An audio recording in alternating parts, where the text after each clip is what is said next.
My childhood friend Lu Ruyan pinned me against the wall. One of her snow-white thighs rested on my shoulder. She said playfully, "Brother, you are mine. Where do you think you are running to?" Lu Ruyan and I have shared a bed for over a decade. A prison beneath a gentle mask. She washed my clothes and cooked for me every day. Her care was impeccably thoughtful. In the eyes of others, she was an angel. I, too, drowned in this tenderness, thinking I was lucky, until I brought up moving out. The smile on her face did not fade, but her movements were so fast it caught me off guard.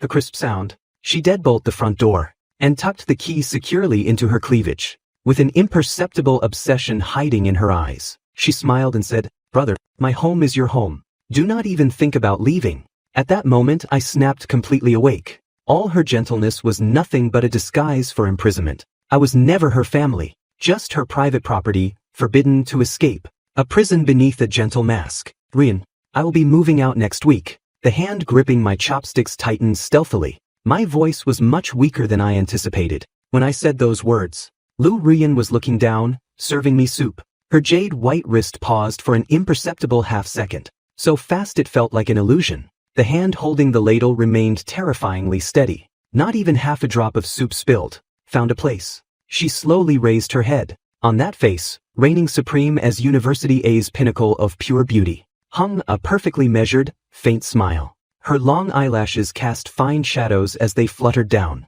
A pair of peach blossom eyes shone far too brightly, seemingly clear to the bottom, yet like a deep abyss, hiding things I could not decipher. I found a shared apartment near my company. The rent is okay. I did not dare look into her eyes. I hastily shifted my gaze to the soup bowl on the table. My fingertips unconsciously picked at the edge of the table. I was so guilty I could hear my own heartbeat. I had lived in this house for a full 10 years. 10 years ago, my parents perished in a multi-car pileup. I was taken into this home by Uncle and Aunt Lu.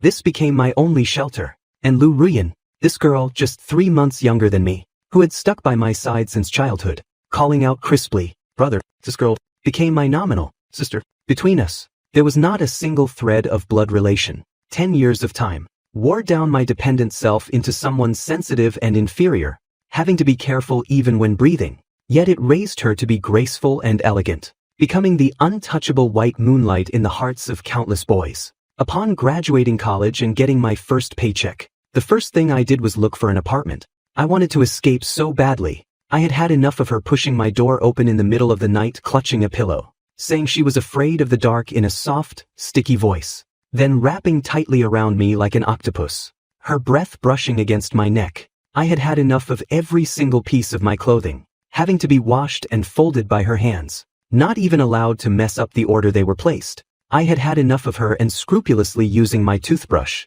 drinking my leftover water, even when I was taking a shower, pushing the door open without changing her expression to hand me a towel, her gaze scanning over me like a precise machine, sweeping over every inch of my body, carrying an unmistakable possessiveness. This was never familial love. It was a net wrapped in a gentle exterior, airtight and suffocating. It was suffocating control. "Brother, is not the lotus root and pork rib soup I made your favorite? Why are not you using your spoon?" Lu Ruyan pushed the soup bowl a bit further toward me. Her voice was soft and clingy, the end of her sentences carrying an imperceptible hint of coquettishness, tangling around me like vines.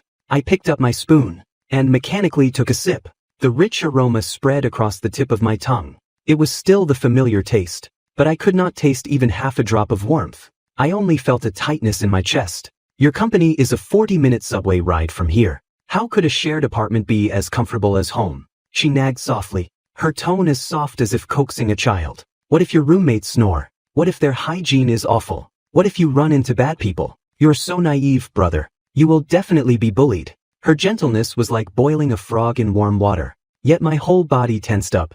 My fingertips turned icy. I slammed the soup bowl down, mustering a lifetime's worth of courage to look up at her, my voice trembling imperceptibly. "Rian, I have grown up. I need my own life. Your own life." The smile on Lu Ruyan's face faded. The light in her eyes also dimmed a few shades. "The way we are now, is it not good?" "It is good, but this is your home, not mine." I gritted my teeth, making my words even clearer. "My home is not at your home." She tilted her head, her eyes filled with an innocent incomprehension. But deep within those eyes hid a trace of paranoia that sent chills down my spine. I took a deep breath, suppressing the panic in my heart, and declared resolutely, Rian, I am moving out next Saturday. I mean what I say. As the words fell, all the strength in my body was drained. I slumped back into my chair. The dining room plunged into a dead silence. Only the wall clock kept ticking and talking. Every sound felt like a strike against my heart, making me suffocatingly anxious.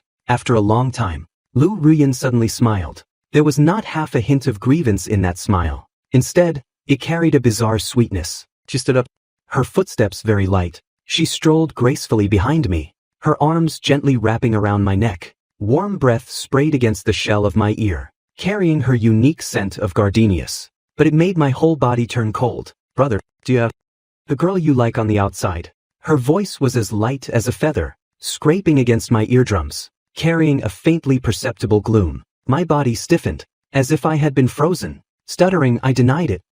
Nothing of the sort. Stop imagining things. That's so. She chuckled lightly by my ear, her voice full of absolute certainty. After all, brother's phone contacts and WeChat friends, I check them all once a day. Other than your colleagues at work, you simply have no chance to interact with other girls. A layer of cold sweat instantly seeped from my back, dripping down my spine. I turned my head in disbelief. Even my voice was trembling. You actually peek at my phone in secret. I just care about you, brother. She pressed her cheek against my back, rubbing gently, like a docile cat, yet her tone carried unquestionable obsession. I am afraid you will be tricked by bad women. In this world, other than me, no one will truly treat you well. No one will guard you with all their might. A chill shot straight from the soles of my feet to the top of my head. I felt cold all over. Suddenly I stood up, forcefully breaking free from her embrace, stumbling 2 steps back, my face flushed red. Years of accumulated grievances and anger exploded all at once. Lu Rian, you have gone too far. This is not caring, it is control. She looked at my furious state, without a hint of panic in her eyes, instead revealing a kind of sickening satisfaction. The corner of her mouth hooked into a sickly sweet smile, approaching me step by step, her voice soft, yet carrying an imposing restriction. Brother, you are finally willing to lose your temper at me. The way you look when you are angry is so beautiful. A prison. You are simply unreasonable. I completely broke down, shaking uncontrollably all over. I turned around, desperate to escape this suffocating space. I stumbled towards the doorway. Gripping the doorknob tightly, I twisted it hard. It did not budge an inch. I used all my strength to twist it again. The door felt as if it had been welded shut. There was not even the slightest looseness. I turned my head stiffly, looking toward the center of the living room in disbelief. Lu Ruyan was standing right there, carelessly playing with a brass key at her fingertips. The bright lights fell on her face. That smile was dazzlingly bright, yet more terrifying than a devil's. The crisp sound. Right in front of me, she slowly turned the deadbolt knob, her movements elegant, yet carrying an inescapable finality. She locked her eyes on me, and spoke, pausing after every word. Her voice soft, but every word ice cold. Brother, I told you, my home is your home. So, do not even think about going anywhere. My mind instantly went blank, like an old television emitting a sound of static, before completely losing its signal. I stared deathly hard at the deadbolt security door, then looked back at the harmless, faint smile on Lu Rian's face. An utterly absurd sense of despair swept over my entire body, making me barely able to stand steady. Lu Rian, open the door. My voice trembled, torn apart by shock and anger. Every single word felt as if it was squeezed from my throat. Brother, it is not safe outside. She dangled the key in her hand. Her eyes were full of it, for your own good, kind of tenderness. Then, right in front of me, she slowly tucked the brass key deep into her cleavage, pressing down gently with her fingertips, like hiding an exclusive treasure. Stay at home. I will take good care of you. This is illegal imprisonment. It is against the law. I practically roared out. The anger and fear in my chest were about to swallow me whole. Against the law. As if she had heard the greatest joke in the world. She burst out laughing, her laughter full of mockery and certainty. Brother, did you forget what Uncle Lu does? He is the best lawyer in the city. The law is nothing but a tool to protect good people like us. I felt as if I had been struck by lightning, shuddering all over. How could I have forgotten? Lu Wucheng, Uncle Lu, is the most famous top-tier attorney in this city. Eloquent and quick-witted, even if something is black, he could argue it into white. And me, an orphan with no father or mother, having no one to rely on. Even if I screamed until my throat tore, who would believe me? An adopted child of 10 years, who now bites the hand that fed him, slandering his own sister. An ungrateful wretch. Just thinking of the contemptuous stares of others made me shudder with cold. What do you exactly want? I leaned weakly against the cold door panel, feeling as if all the strength had been sucked out of my bones, my voice full of a despairing exhaustion. I do not want anything. Lu Rian was barefoot, her footsteps as light as a cat's. Step by step, she walked up to me, standing on her tiptoes. Her icy fingertips gently stroked my cheek. That touch was like a snake's tongue, making me go numb all over. I just want to be with brother, forever. Just like when we were little. Her gaze was so tender it could melt into water, but I only felt absolutely terrified. My heart felt like it was seized by an icy hand, making it hard to even breathe. We are impossible. I managed to speak with great difficulty, my voice carrying an imperceptible trace of panic. Why is it impossible? She tilted her head, a face of naive incomprehension.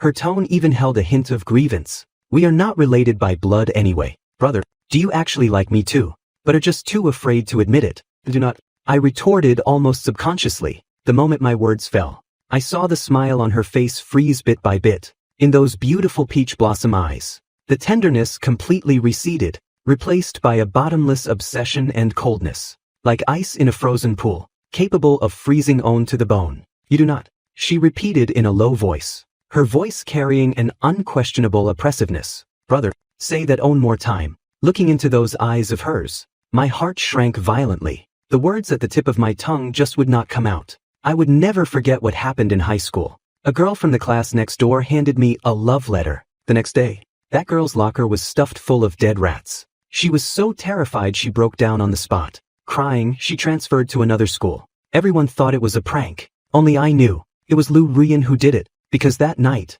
in the trash can of her room, I saw a pair of blood-stained white gloves. Give me your phone. She reached out her hand towards me. Her tone was flat, but carried an irresistible command. I reflexively clutched my pocket, my fingertips icy.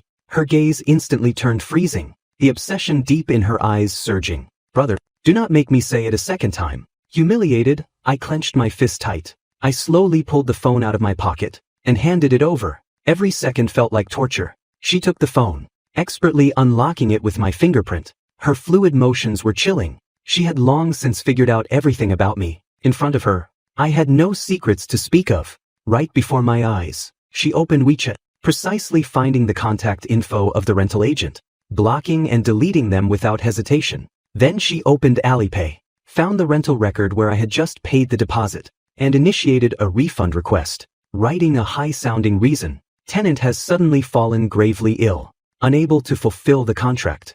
Please understand. Having done all this, she casually tossed the phone onto the sofa, looking up at me with a sweet smile, her eyes full of triumph.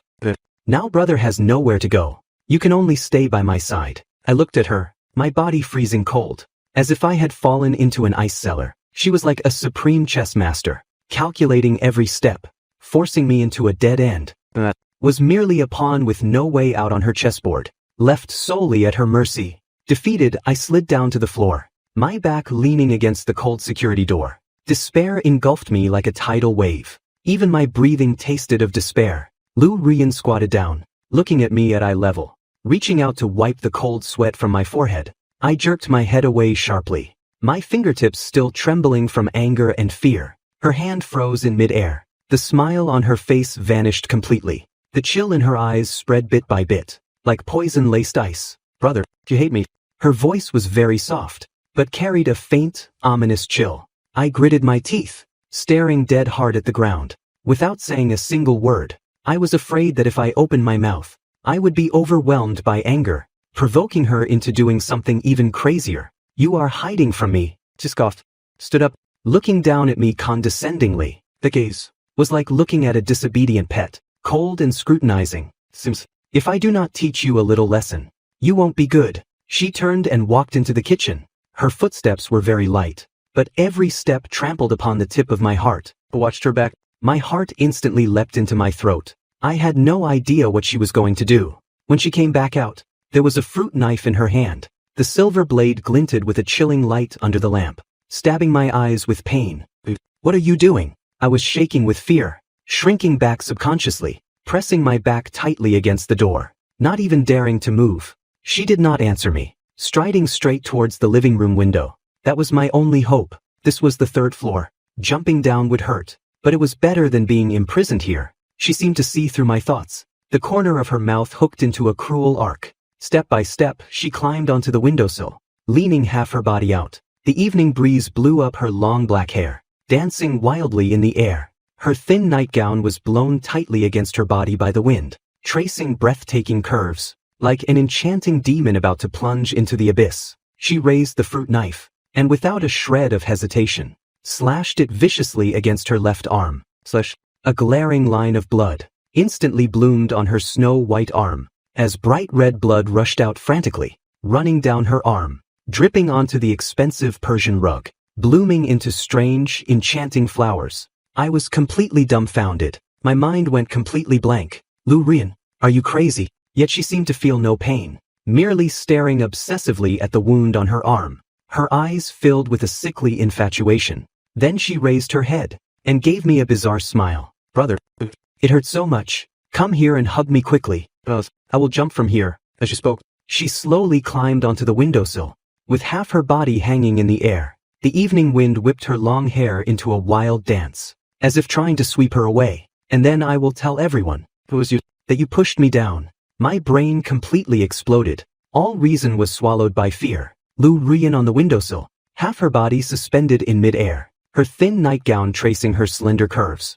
But all I could see was that bone-deep gash on her arm, and that sickening, resolute smile on her face. Crazy. You are a lunatic. I practically crawled and tumbled as I rushed over, grabbing her and pulling her down hard from the windowsill. Her body was very soft, carrying a trace of coolness. She fell heavily into my arms. I could feel the warm blood rapidly soaking through my t-shirt. The sticky sensation made my hair stand on end. Get down right now. I was shaking with anger, my voice even taking on a sobbing tone, containing both fury and unconcealable terror. Yet Lu Rian took the opportunity to wrap her arms around my neck, burying her face in the crook of my neck, sighing in satisfaction. Brother's embrace is still so warm. She raised her head, looking at me with those clear, innocent eyes, as if the lunatic who just threatened suicide was not her. Brother, are you worried about me? I looked at her bleeding arm. My mind was in total chaos, fury, and an indescribable trace of heartache,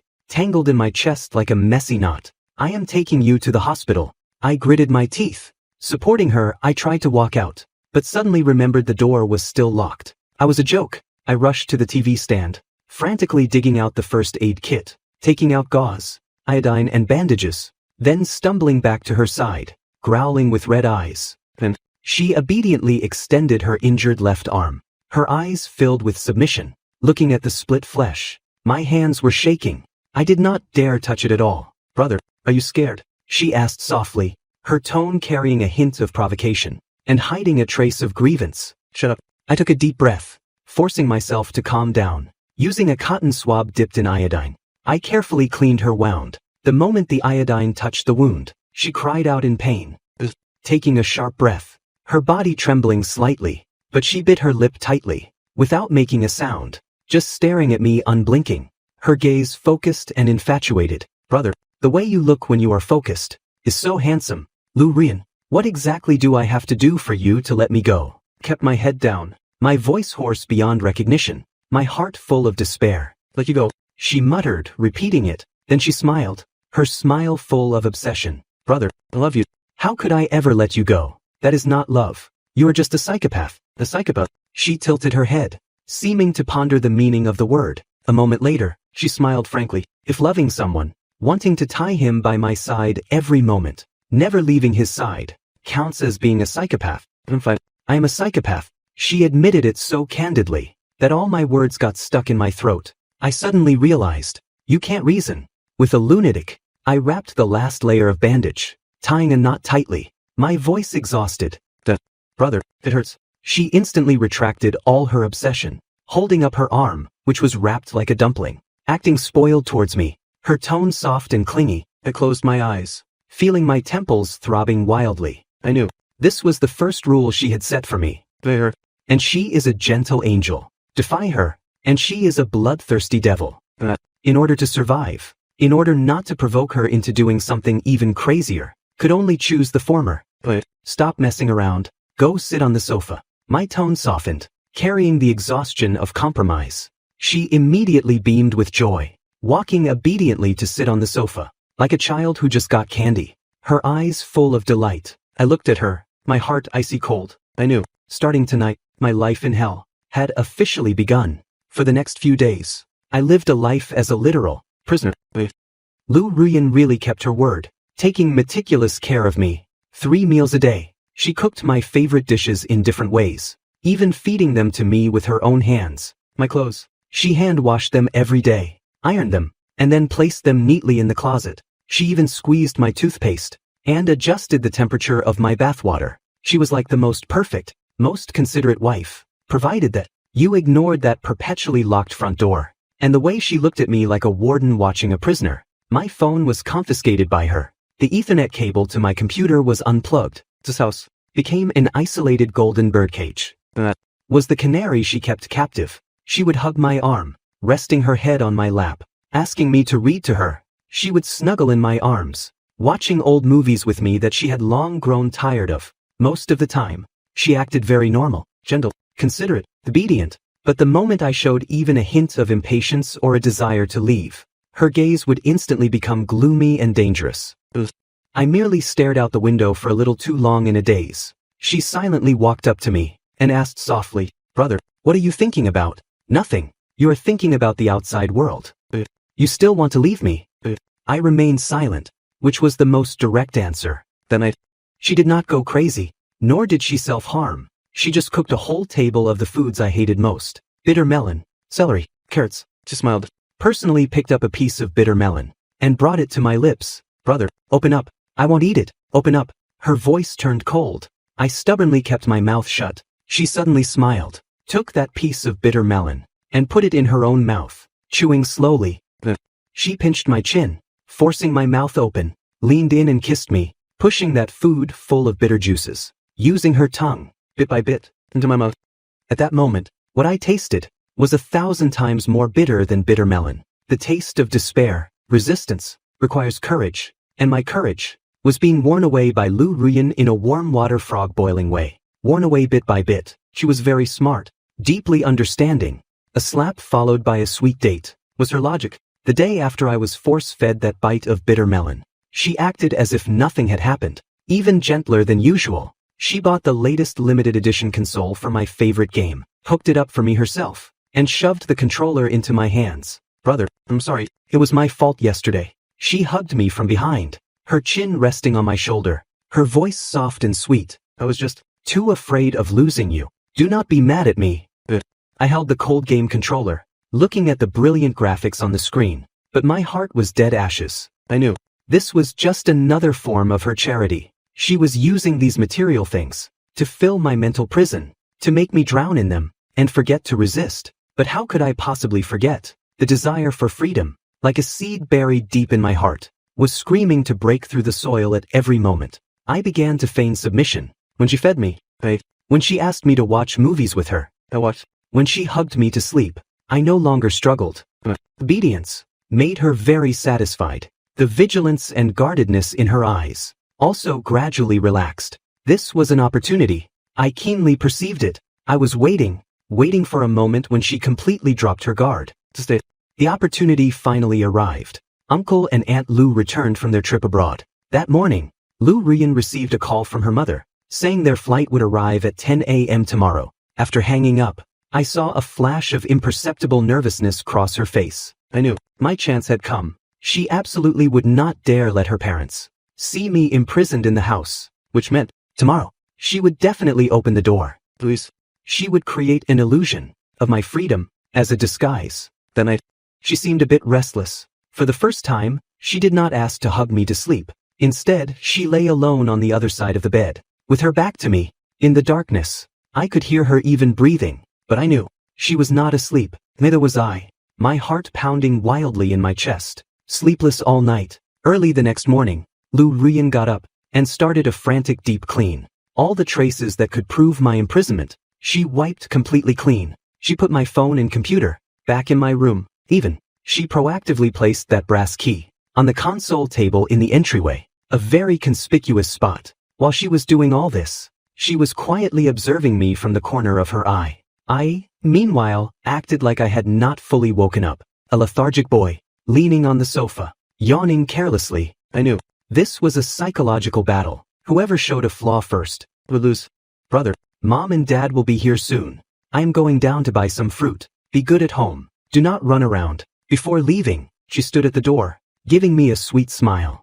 Her tone the same as usual. Got it. I nodded, without even giving her a second glance. She looked at me deeply, finally, turned around and opened the door I had longed for countless days and nights. The door did not close immediately. She was waiting for me to rush out. Time moved. It would prove that all my previous submission was a disguise. Then what awaited me would be an even more terrifying imprisonment. I forcefully suppressed the urge to bolt out the door, forcing myself to sit motionless on the sofa. Seconds. Every single second felt as long as a century. Finally, from outside the door came the soft sound. The door closed. I sprang up from the sofa, like a predatory cheetah, silently rushing to the door. I did not open the door right away. Instead, I pressed against the peephole, looking out. The hallway was empty, but I did not believe it. I knew her. She was too paranoid. She must be hiding in some corner I could not see, like the turn of the stairs. Observing this door, I was competing in patience with her. Time passed minute by minute. 5 minutes, 10 minutes, 15 minutes. Just when I could not hold it back anymore, I finally, through the peephole, saw her figure. She walked out from the turn of the stairs, her face bearing a trace of confusion and disappointment. She looked at the tightly shut door, hesitated for a moment, and finally turned around, walking downstairs.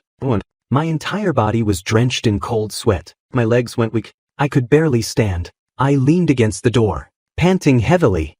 I waited for a full 5 minutes, confirming she was really far away, before I tremblingly reached out my hand and grasped the doorknob. The key was right there on the console table, within easy reach. I did not even need the key, because this time, she did not lock the deadbolt. Freedom was right before my eyes. I twisted the door open. Sunlight and fresh air instantly rushed in. I breathed greedily, feeling like a death row inmate who, right before execution, received a pardon. I did not even have time to change my shoes. Dashing out barefoot, I followed the stairs, running down frantically. I had to escape this place, away from that demon. But the moment I rushed to the first floor and pushed open the building door, my whole body froze in place. Outside the building door, in the sunlight just a wall away, Lu Rian was holding a bag of fresh apples, standing right there. She was not looking at me, but looking up at our window on the 3rd floor, her face bearing a gentle, doting smile, as if she were just downstairs, waiting for her beloved to appear, like any ordinary girl. But that smile, in my eyes, was more terrifying than any evil spirit. She was gambling that I did not dare truly leave, because she knew, with just one phone call from her, she could destroy everything I had. My job, my future, my whole life. In her hands, she held all my weaknesses. My feet felt as if they were filled with lead, so heavy I could not move an inch. The sunlight was clearly so warm, shining on my body, yet I could not feel a hint of warmth, only a bone-piercing cold. Downstairs, Lu Rian seemed to sense something, slowly turned her head. When her gaze and my gaze met in the air at that moment, she smiled. In that smile, there was no anger, only a kind of, I knew it would be like this, understanding and triumph. She was like an experienced hunter, admiring the prey that had fallen into her trap, powerless to struggle. Brother, what are you running from? Her voice was very light, carried by the wind, drifting into my ears. Did you come down to pick me up? Carrying that bag of apples, she walked towards me step by step. Every step felt like she was stepping on my heart. What could I do? Rush up, and then what? Penniless, with my phone and ID still upstairs. Even if I ran, where could I possibly go? Call the police. Tell the police that my sister, who in the eyes of outsiders is an honor student,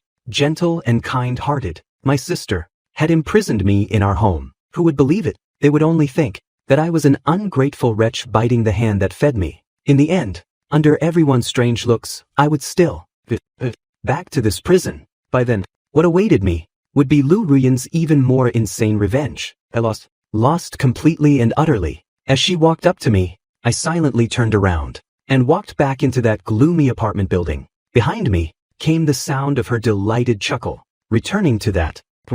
Everything went back to the way it was.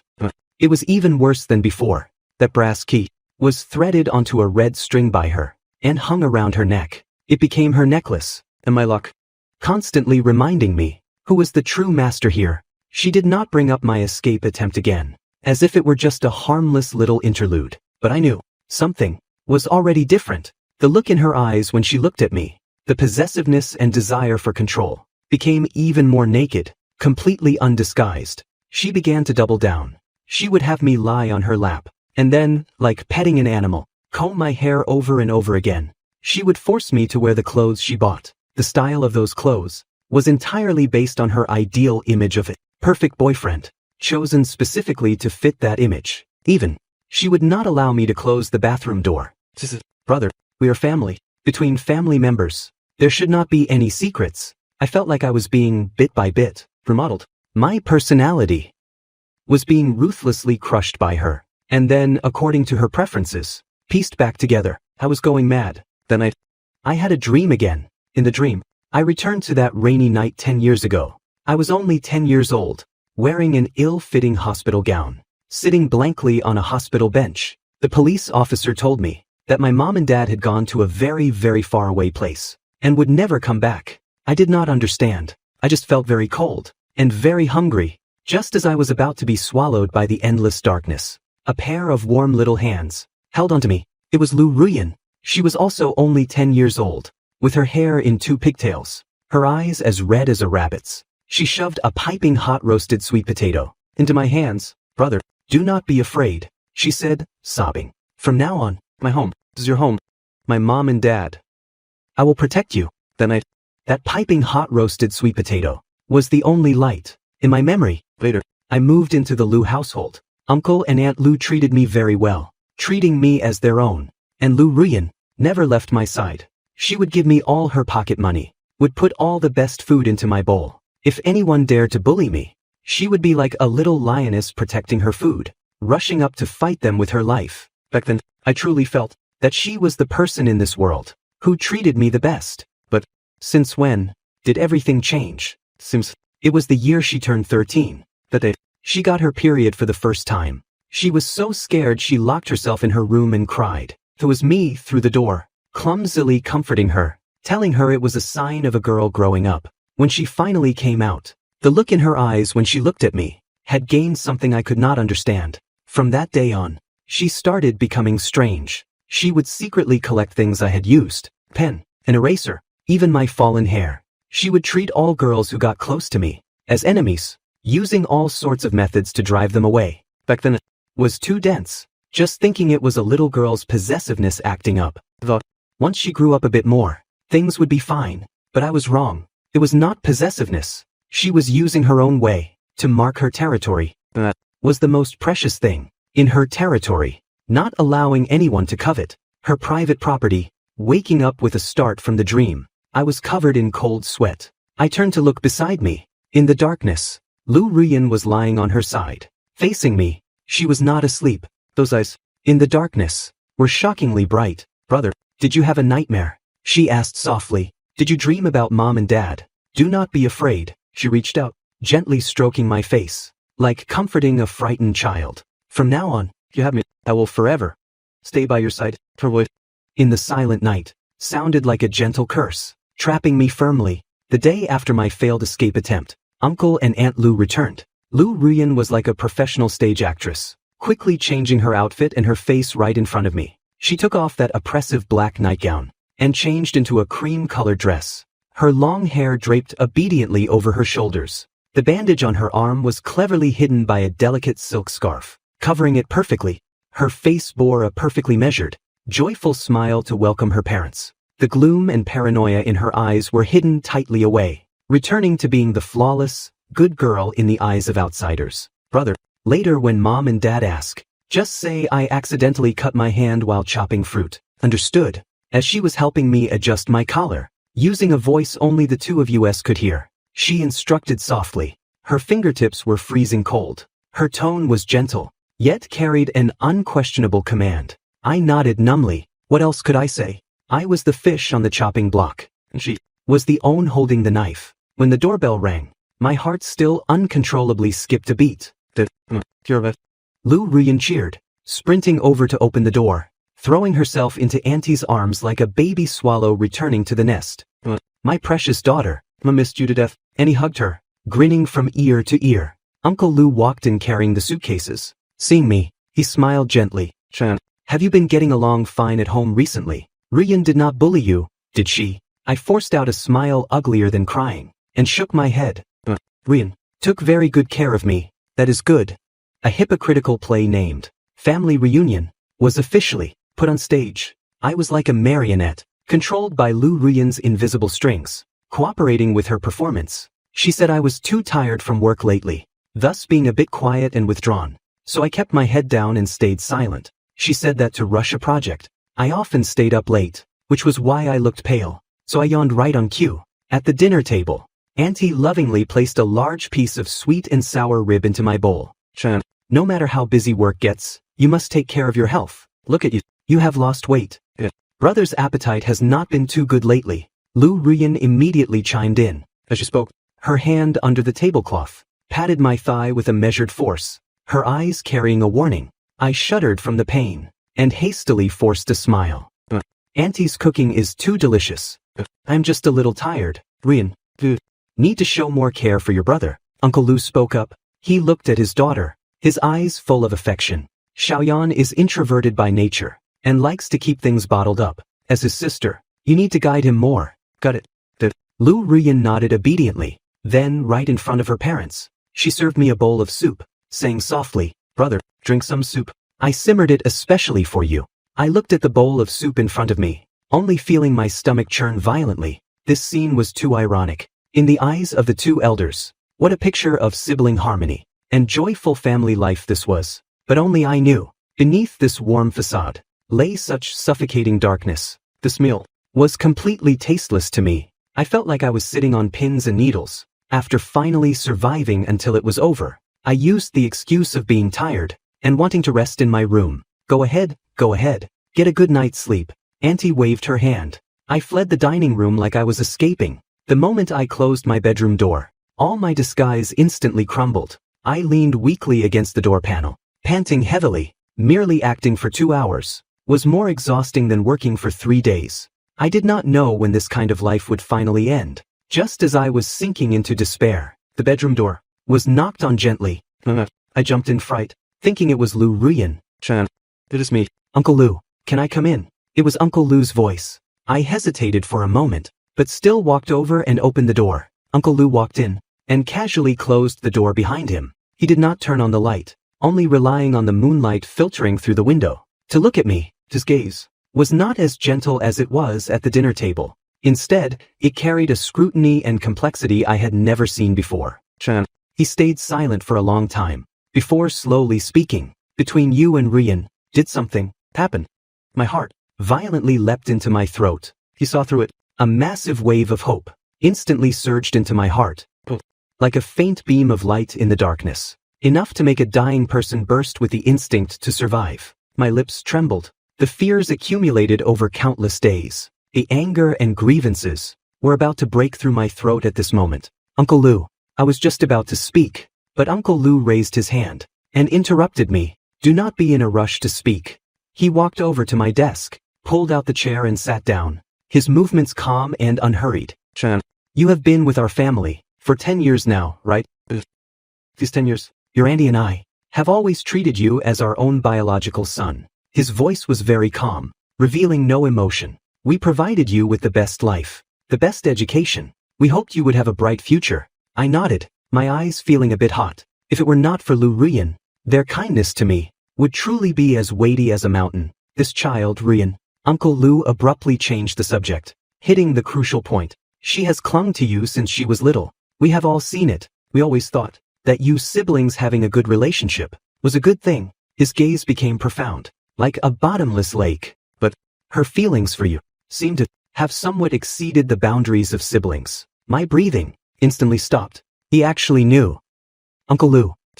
I was so agitated I became incoherent. She locked me in the house. She won't let me leave. She is crazy. Like clutching at the final straw. I let all the truth pour out completely. However, Uncle Lou's reaction completely exceeded my expectations. He was not shocked. He was not angry. There was not even the slightest hint of surprise. He just listened quietly. The expression on his face was terrifyingly calm. After I finished speaking, he said, as if he had expected everything all along, let me tell you a story. He suddenly said something completely irrelevant. I looked at him in confusion. The year Ruyan was 5. I bought her a very beautiful ragdoll cat. She loved it beyond words. She hugged it to sleep every night, and brought it with her everywhere. The cat, when she was not paying attention, ran out through a window that was not closed properly. Ruyan went crazy searching for it for 3 days and 3 nights, crying until her voice went hoarse. Finally, the cat was found in the bushes of our community. The cat was not hurt, just starving. Uncle Lou looked at me, the corner of his mouth hooked into a bizarre arc. Do you know, after she got the cat back, what she did? My heart began to sink bit by bit. What did she? She found a pair of scissors. Uncle Lou's tone remained flat, yet it made me feel like I had plunged into an ice cellar. With her own hands, the 4 legs of that cat, she broke them all.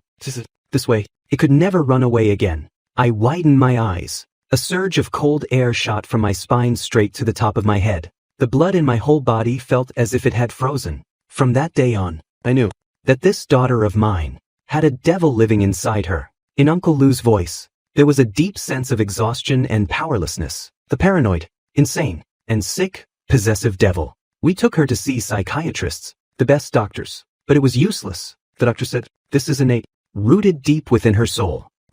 Something that terrifies her more than losing appears. Otherwise, she cannot be changed. She stood up, walked over to me, and reached out to pat my shoulder. The hand was clearly warm, yet I felt as if a venomous snake had wrapped around me. Chan, Uncle knows you have suffered a grievance, but you have also seen it. In order to keep you, she can even do things like self-harm. If you really push her too far, what she might do, I do not even dare to imagine. I only have this own daughter. I cannot let anything happen to her. His words, like poison-laced knives, stabbed the shred of hope that had just ignited in my heart, leaving it completely riddled with holes. I finally understood. He was not here to save me. It was not that he did not know his daughter was a devil. He simply chose to indulge and keep this devil captive, to maintain the superficial peace of this family. He chose to sacrifice me. I was the price that could be discarded at will. So, Uncle hopes that you can understand her. He kept his voice very low, like the whisper of a demon. She just loves you too much, too afraid of losing you. Learn to love her. Perhaps we all together fall into hell. Chan, you are a smart kid. You know how to choose. Finishing his words, he turned and left my room, gently closing the door behind him. The world before my eyes completely turned into black and white. So it turns out, in this house, there is more than one prisoner. Uncle and Aunt Lou. Are not they also prisoners kidnapped by Lou Ruyan's paranoia? Am in this massive cage. At the absolute bottom, the most lowly, and the most helpless own. Despair is a contagious virus. When I knew that even Uncle Lou had tacitly approved of all this, the last flame of resistance in my heart was completely extinguished. I accepted my fate. I started living like a true puppet, without thought, completely giving up on struggling. My submission made Lou Ruyan very satisfied. The atmosphere at home also reached a bizarre harmony. Uncle and Aunt Lou seemed to breathe a sigh of relief as well. They started treating me doubly well, using material goods to make up for that bit of guilt in their hearts. Designer clothes, the latest electronic gadgets, even the keys to a sports car when I did not even have a driver's license. They acted as if they were compensating a prisoner sentenced to life. But these things, to me, what difference were they? From a pile of scrap metal, I lived in this muddled state for half a month, until a phone call, like a stone tossed into a stagnant pool, stirred up the final ripples. That afternoon, I was being pressed onto the sofa by Lou Ruyan, accompanying her in watching a boring primetime soap opera. Her head rested on my lap, holding a pair of small silver scissors in her hand. She was intently trimming my fingernails. Brother, the shape of your nails is so pretty, she said softly, as if admiring a work of art. I stared expressionlessly at the TV, without saying a word. Right at that moment, the landline in the living room abruptly rang out. Ring.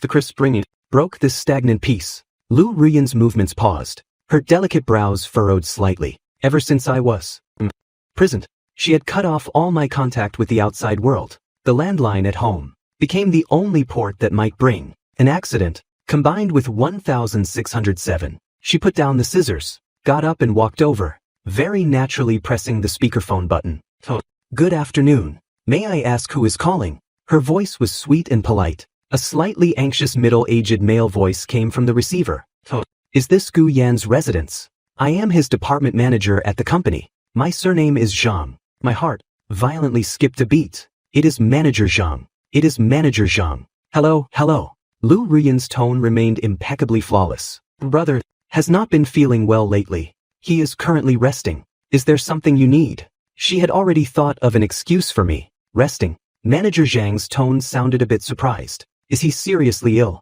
He has been on sick leave for over half a month now, and his phone can't be reached. Little Gu is a core member of our department. With him gone, many projects have stalled. The doctor said he needs absolute bed rest and cannot be disturbed, so his phone is turned off. Lu Ruyan's lies rolled right off her tongue. "I see, but..." Manager Zhang's tone became serious. "The company headquarters has a very important overseas assignment project in Singapore for a duration of 1 year. I recommended Little Gu for this project immediately. The director has already approved it for him.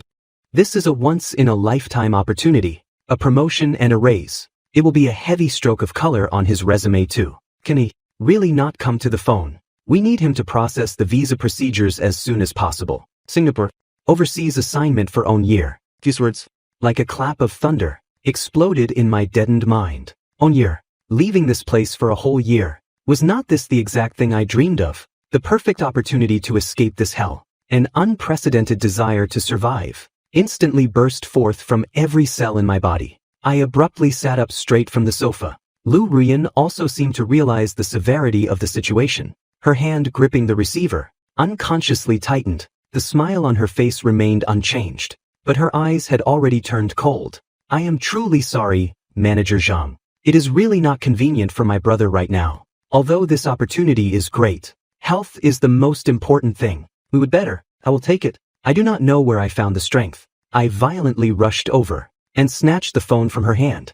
On Lu Ruyan's face, for the first time, appeared an expression of shock and panic. "Oh, Manager Zhang, it is me, Gu Yan." My voice was hoarse from agitation. "Little Gu." Manager Zhang's voice revealed pleasant surprise. "Good." Finally willing to answer the phone. "How are you doing? Is your health all right?" "I am fine." I spoke incoherently, the corner of my eye staring fixedly at Lu Ruyan. Her expression had become so gloomy it was about to drip water. In those beautiful peach blossom eyes, the storm was brewing. "That is good to hear." Manager Zhang breathed a sigh of relief. "Then about the Singapore project, I will go." I roared without hesitation, terrified he would change his mind the next second.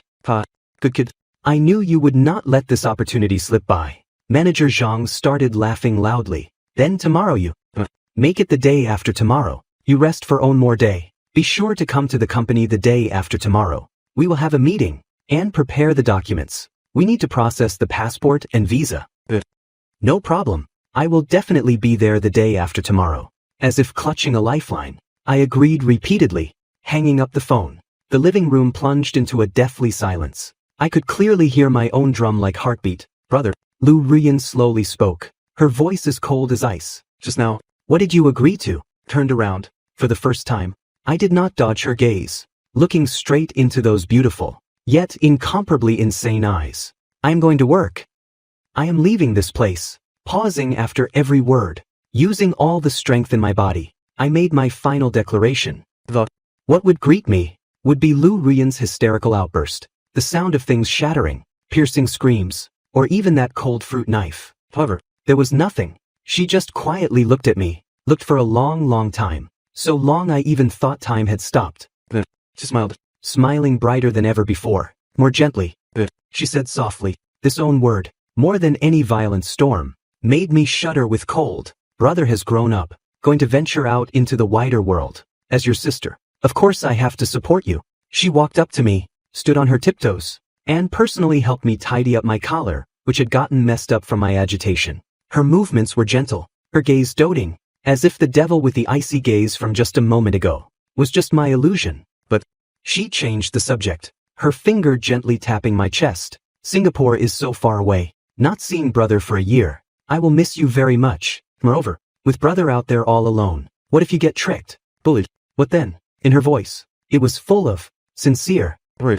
I knew the real show had begun. So she raised her head, giving me an innocent and naive smile. Starting the day after tomorrow, I will drop brother off at work and pick brother up after work. This way, we can have a little more time together. Instantly went freezing cold. This was not a discussion. This was a notification. She had changed her strategy. The external factor of the company was something she could not forcefully sever with violence. So she chose to use an even tighter, more suffocating method to firmly keep me under her watchful eye. From physical imprisonment, it upgraded to around-the-clock close surveillance. From between my teeth, I squeezed out this word. I had no other choice. This was my only chance to contact the outside world. For the next 2 days, Lu Ruyan truly seemed like a different person. She no longer subjected me to those sick, intimate acts. Instead, she turned into a truly considerate and perfect sister. She gave my phone back to me, and even charged it for me. She ironed my suit until it was crisp, and polished my leather shoes until they shone. She even gave me some pocket money, telling me, at the company, not to be stingy with spending, and not to mistreat myself. Everything seemed so normal it made me feel terrified. I was like a death row inmate about to step onto the execution ground, enjoying his last meal. The day after tomorrow, regaining freedom. First day, Lu Ruyan drove her red Audi Q7, personally dropping me off downstairs at the company. Brother, call me when you get off work. I will come pick you up. She rolled down the window, waved at me, her smile radiant. The colleagues passing by all cast envious glances at me. In their eyes, I have a beautiful and considerate sister, simply a winner in life. Only I myself knew I had merely been moved from a small cage to an even larger, invisible cage. I walked into the company, every step feeling like I was stepping on cotton. The long-lost office, familiar colleagues, everything made me feel as if a lifetime had passed. When manager Zhang saw me, he happily gave me a bear hug. Patting my back, he said, "Good kid. Recovered pretty well, have not you? Seems like good things put people in high spirits." I could only laugh dryly in response. The whole day, I was restless, could feel an invisible gaze constantly following me. I knew that was Lu Ruyan's gaze. She might be at the cafe on the corner, or perhaps in the office building opposite, like a ghost, monitoring my every single move. I did not dare make any unusual movements. I did not even dare to speak own extra word to my closest colleague, Fang Yuan. But I had to do something. Using the excuse of going to the restroom, I hid in a stall and quickly sent a message to Fang Yuan on my phone. Help me. I only sent 2 words, and then rapidly deleted the chat history. Very soon, Fang Yuan replied, with just one word. We have been friends for almost 10 years. We still had this bit of tacit understanding. In the afternoon, during the project meeting, I pretended I urgently needed to go, and went to the restroom again. Under the sink in the restroom, I felt a small box taped there. It was left by Fang Yuan for me. Inside was a brand new phone without a SIM card, and a stack of cash. My heart was pounding wildly. This was my hope for escape. When it was time to get off work, I called Lu Ruyan right on time. She quickly appeared downstairs in her car. On the way home, she seemingly casually asked me, "Brother, what did you do at the company today? Seeing your old friends, were you very happy?" Just had meetings, chatted about the project. I tried my best to make my tone sound flat. "Is that so?" She looked at me through the rearview mirror and smiled. "That is good." She did not press further, but I knew she did not believe me. This was like a devil's wager. She was betting that I did not dare to act rashly. Was betting that I could deceive her to win that own in 10,000 chance of survival. Arriving home after dinner, just as I was preparing to go back to my room, Lu Ruyan called out to me, "Brother, wait a moment." From her own room, she brought out an exquisitely packaged gift box. "For you." She handed the gift box to me. "Wishing you in advance in Singapore that everything goes smoothly." I opened the gift box. Inside was a brand new, expensive Swiss watch and a brand new passport. "Your old passport seemed to be lost. I asked for a favor through uncle's connections and got a new one expedited for you." She smiled and explained. I looked at that brand new passport, only feeling my entire body go freezing cold. My old passport was right in the drawer of my desk. It was impossible for it to be lost. It was her who hid it, and then, using this method, gave me a new one. She was telling me everything about me was under her control, including my identity. And that watch, I did not even have to think to know. There must be a tracker installed inside it. Thank you. I accepted the gift, forcing out a smile on my face. I really like it, as long as you like it. She smiled in satisfaction. Then we lay on the same bed, each harboring our own thoughts. I knew. The moment of the final showdown was about to arrive. The flight to Singapore was scheduled for early Saturday morning. That day, before the sky was even light, Lu Ruyan got up. She acted like a little wife about to send her husband off on a long journey. Getting everything ready for me, she helped me pack every corner of my suitcase completely full. She meticulously checked all my documents, even stuffing a few of my favorite chocolates into my pocket. Uncle and Aunt Lu also got up early, insisting on seeing me off at the airport together. A family, joyful and harmonious. On the way to the airport, Auntie kept nagging and reminding me to pay attention to safety, to eat on time. Uncle Lu patted my shoulder and said, "Chan, work hard over there. Do not worry about things at home." And Lu Ruyan was uncharacteristically quiet, just sitting silently beside me, one of her hands, constantly gripping mine tightly, was freezing cold and covered in fine beads of sweat. I knew she was also very nervous. This gamble had finally reached the moment to show the cards. In the airport lobby, people were coming and going. The announcements constantly broadcasted flight information, mixed with the sound of rolling luggage wheels. Everything seemed so real, yet so unreal. We got our boarding passes and checked our luggage. That suitcase with the tracker in it was placed onto the conveyor belt by my own hands. But, go on in. It is almost time to board. Uncle Lu checked his watch. Lu Ruyan held my hand, her eyes turning red. The reluctance and attachment in her eyes were acted flawlessly. "Brother, remember to message me every day and video call me." "I will." I nodded, also playing the role of a good brother, reluctant to leave his family before a long journey. I hugged Uncle Lu. Finally, it was Lu Ruyan's turn. I opened my arms and gently hugged her. This was the first time in so long that had initiated a hug with her. Could feel that in my embrace, her body instantly stiffened for a moment. Following that was a violent trembling. "Ruyan, at home, take good care of yourself," I whispered in her ear, using a voice only the two of us could hear, softly saying, I let her go, turned around, and walked towards the security checkpoint without looking back. I did not turn my head, but I could feel those 3 gazes behind me. Nails.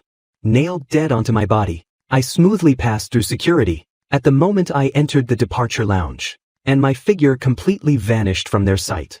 I practically immediately took off running wildly. I did not head towards the boarding gate for the flight to Singapore. Instead, I dashed towards the domestic departure hall on the other side. According to the plan, Fang Yuan would be waiting for me there. He had booked a ticket for a flight to another city at the same time. As cover, as I ran, I took off that conspicuous jacket and threw it into a trash can. I took off that watch containing the tracker and casually shoved it into the side pocket of a stranger's backpack. I had to erase all my traces. When I ran panting to the agreed-upon cafe, Fang Yuan was already waiting there. Upon seeing me, he immediately shoved a backpack to me. "Everything is inside. No ID. Phone.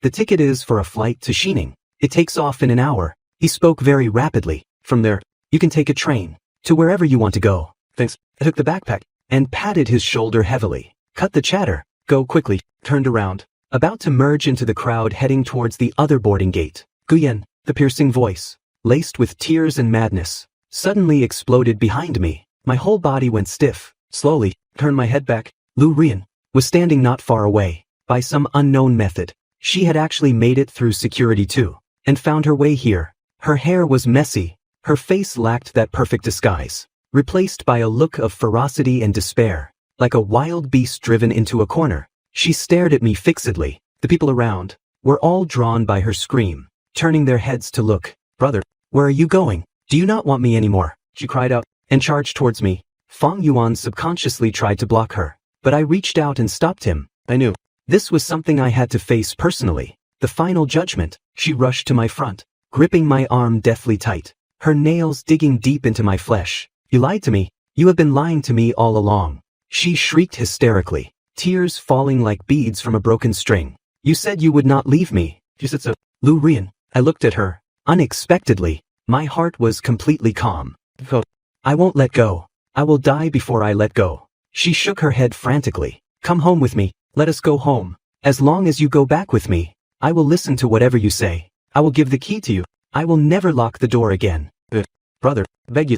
She began to plead, dropping all her pride and disguise, humbled into the dust, looking at her tear-stained, pitiful face. I had felt my heart soften countless times before, but this time, I looked into her eyes, pausing after every word. I spoke clearly. That is not love. That is a prison. You trapped me, and you trapped yourself too. Trapped Uncle and Auntie. You turned everyone who loves you into your prisoners. Do not want to be in jail anymore. My words, like the sharpest blade, completely shattered her final line of defense. The color on her face drained completely in an instant. She stared at me blankly, muttering to herself, "Prison, prisoner." I exerted force and broke free from her grip. "Goodbye, Ruin." I gave her own last look, and then turned around with absolute resolve. Behind me came her heart-wrenching wail. I did not turn my head back again, step by step, firmly, walking towards that boarding gate leading to a new life.